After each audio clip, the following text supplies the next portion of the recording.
Idaho Falls Pediatrics, proudly supporting kids in our community, and 7 Questions with Emmy. Hey guys, welcome back to 7 Questions with Emmy. Today I'm so excited to be talking with Brian Wood. He is the owner of Wood Funeral Home. Hi Brian. Hey, how are you? Good. I'm excited to have you here. I'm excited to be talking to you today. Awesome.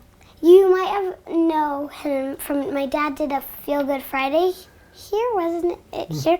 Yeah, and so Brian was there. He was in the Feel Good Friday. Yep. So should we just jump into the questions Oh man, already? let's do it.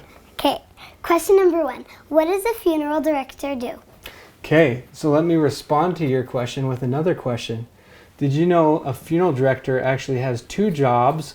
One is called funeral director and one is mortician. Did you know that? Have you heard of mortician before? Have you heard that word? Not really. Okay, well let me tell you a little bit about that. So I have 2 jobs here when I'm helping people. One of the jobs is funeral director, like you mentioned, and the other one is mortician, but those are completely different jobs. A funeral director helps the living. So when somebody dies, the family that is planning those funerals, the funeral director helps the family. And so he'll meet with them, he'll visit with them, he'll kind of take them by the hand and lead them through the funeral process. So he'll be the guy that's dressed just like I am right now. He'll wear a suit, he'll be there to help the family at the funeral, he'll go to the cemetery. And then there's the mortician. A mortician actually works with the person that died. So the easy way to remember that is the mortician works with the dead and the funeral director works with the living. And the mortician, what he does is he gets that person that died looking great. And he really takes a lot of time to make sure that they look their best and has them ready for their family for the funeral. So those are the 2 main jobs that I have here. Question number 2. How does someone get cremated? So the cremation process, how do they get cremated? Well, just asking me that question, you probably know that cremation is one of the things that we offer here. We have 2 methods of disposition, is what it's called. One is burial, and that's casket burial when the body is buried. The other one is cremation. So when someone is cremated, their body is broken down into ashes, and that process is done with heat. So we have a great big metal container in our garage. It's almost the size of this room. And they are placed in this thing, and through the process of heat and flame, this cremation process breaks their body down into ashes. And that cremation process, if you see your mom cooking sometimes at home on the oven, sometimes she'll set the timer for 325 or 400. But the cremation is much, much stronger heat. It gets up to about 1,500 or 1,800 degrees. That's a lot. Yeah. So that process will break the body down into ash. And once they're broken down into ash, they will fit into a container like this. So before that, if someone is buried, they go into a big box called a casket. Do you have ashes in there right Nope, this is empty. Yeah, but this is what an urn looks like. We have lots of different kinds of urns. In fact, I brought another one up here to show you, Emmy, if you have a minute. So that is your standard urn, but we have lots of really cool urns that kind of go for, whatever families want. Say that their dad was a cowboy and he loved his cowboy boots. Well, a company made this cool urn where we can open up the bottom and place the remains once after the cremation inside this, and the family can remember them by keeping this at home. So there you go. There's a little bit of information about cremation. What are some of the other things? Like, could you do a necklace or anything? Oh yeah, you're smart. So downstairs where we keep all these urns, we also have a wall that has necklaces, and inside the little necklace there's a little opening inside, and some of the ashes can be placed inside the necklace, and then somebody can wear that necklace and feel their loved one close by them. I had a lady once who her husband died unexpectedly. She bought a beautiful little dolphin necklace, and inside that dolphin necklace she put some ashes. And I saw her one day, and she said she ran into somebody at Albertsons that said, "I love your necklace." And she said it gave her an opportunity to talk about her husband. She says, "Well, this is my husband's ashes are in here." And she got to tell that lady about her husband. So those things can be very important for people. Great question. Thank you. What's the most uniquest coffin that you've seen? So I'm glad you brought up the word coffin. Have you ever heard the word casket? So there's a difference between coffin and casket. Do you know what the difference is? No. Let me show you. I know coffins that vampires live in coffins. There you go. So you already are onto something. So I'm going to draw you a picture of a coffin and a casket, and I'll show you the difference.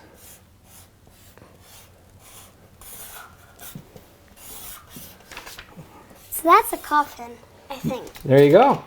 So a coffin is exactly what you said. It reminds you of Dracula, right? Yeah. So coffins were used a long time ago, and they're still used in some countries. But what the main difference is the shape. So this shape is called anthropoidal. The anthropoidal means it's in the shape of a human body. So it's wide where the shoulders are, and it's narrow where the feet are. And to simplify the manufacturing process, companies came up with the rectangle, the casket. And so you see that more commonly today. But your question was more about if we've seen some unique ones before, huh? Yeah, like really ones that catch your eye or For something. sure. In fact, recently we've had some cool, really unique ones.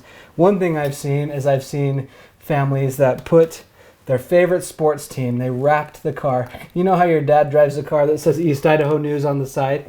It's wrapped in a cool sticker or decal. We've had families do that before with their casket, with their loved one that has a favorite sports team. They'll wrap it in that sports team. We've also had families that have made their own, and they've taken a lot of time with their wood. They have woodworkers in their family, and they'll design a very beautiful casket. We recently had a gentleman in our neighborhood here in the community who loved baseball, and when he died, the family made a casket, and the handles were baseball bats, and the guys that carried the casket, they carried the baseball bats, and that was a special tribute for this young guy that passed away. That's So, pretty cool. Yeah, we have seen some very unique caskets, and I have yet to see and actually bury a coffin, but hopefully one of these days we'll have a coffin here. So, good question. Maybe if someone really likes vampires, they'll get a coffin. There you go. When someone dies, what do you do with their body? So that's where the mortician comes in, right? So he's the guy that works with the body. So the mortician would spend his time making that person look their very best. You know, sometimes when someone dies, it's not in the very best circumstance. Sometimes they'll have been in the hospital for a long time, and they won't look their very best. Their hair isn't combed right or cut. You might look really pale. Yeah, pale. They might have too many whiskers like me. Well, we'll take our time with them to make them look perfect. You know, when you have a wedding day, the bride wants to look perfect, right? We hope to have the same thing when we have a funeral, is really help this person look perfect. So we'll have the family bring their most favorite outfit, and we'll dress them in their favorite outfit. If they're in the military, sometimes they'll bring their military outfit, and we'll dress them. We'll make sure their hair looks perfect. We'll make sure if they were pale that we make sure their color looks a little bit better. And so when the family sees them, it brings them some comfort when it's their very last time seeing them. So there you go. Well, I was gonna say, if they they won't complain if you tug on their hair too tight or something. Oh, yeah. That's probably one of the best parts. Because sometimes you have a really big ouchy knot in your hair, so when you brush it, it hurts. That's the best part. They won't complain about you doing anything wrong. There you go. And they don't even mind my jokes either. So. Okay, what's next? How many flowers do you see a day? We see a lot of flowers, Emmy. Yesterday I was at a funeral and the whole building was full of flowers. In fact, when we were done with the funeral, I walked up to the daughter and I said, I don't know how we're going to get all these flowers transported to the cemetery, but I see a lot of flowers. And you know what the biggest problem is with seeing that many flowers?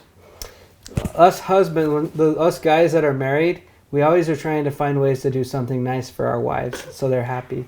But guess what? My wife doesn't want me to bring her home. Flowers. Because she thinks I'm stealing them from a funeral. And so instead, she makes me bring her chocolates and candy whenever I bring her a snack or a treat. So, but I don't get to bring flowers home. Hopefully your dad brings flowers home for your mom sometimes. He doesn't. He bring them to me sometimes. There you go. When you're around a lot of sad people, how do you comfort them and how do you stay positive? That is a great question.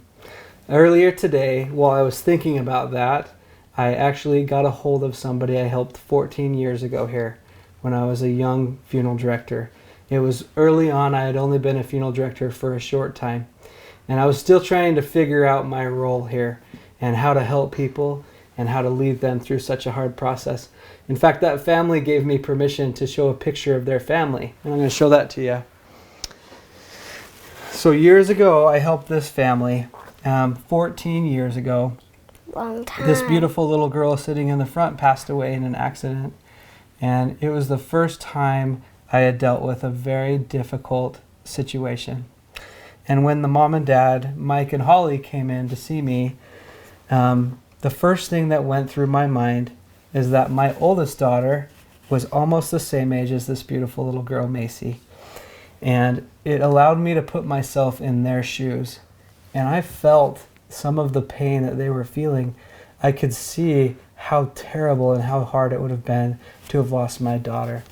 And so it allowed me to really reach in and to love them and to allow them to trust me.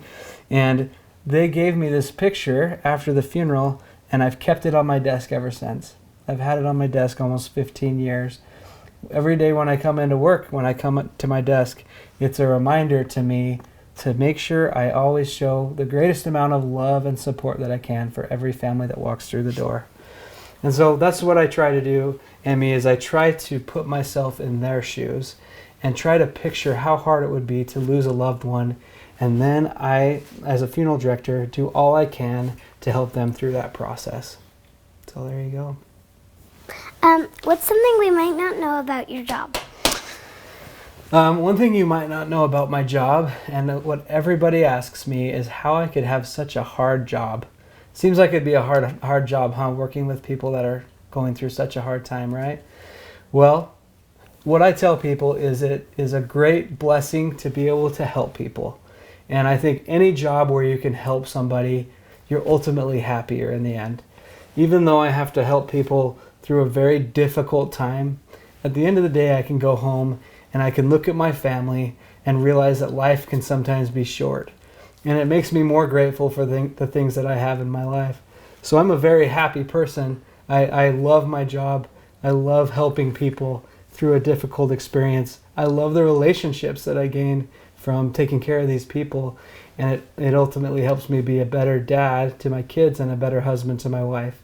So I'm grateful for those things. And a lot of people don't realize, that's something people wouldn't realize, that having a job like this would really help me be a more happy person. Okay, can I ask you one bonus question? I'm ready. So before we started filming, Brian had this tiny staircase, and he said his office used to be a bedroom. Can you tell them, the viewers, a story about your upstairs? Yeah, so this office hasn't always been an office. A long time ago, more than 100 years ago, my great-grandpa bought this building that we're sitting in now. And it used to be a doctor's home. And the doctor had a nice big home. So my great-grandpa, when he bought it, he said, wow, I could live here with my family and I could run a funeral business for Idaho Falls. So upstairs where we're sitting now, this room, which is my office, used to be a bedroom. And my great-grandpa and my great-grandma raised their family here. So we put in a funny circular staircase to get up here. And this office, which used to be part of the family's home, holds a special place in my heart. This is kind of where it all began in 1911, years ago. That's a long time Been here a ago. long time. And my office is upstairs because downstairs our office staff has grown to fill all of the office space. So we added a space upstairs so I can work in a quiet area. So. Thank you so much for talking with me today, Brian. You're welcome. It's been a good time. So if anyone has a funeral that you need to do, definitely come to Brian, and we're sorry for your loss if you have a funeral. Thanks so much for watching. Bye. Idaho Falls Pediatrics, proudly supporting kids in our community, and 7 questions with Emmy.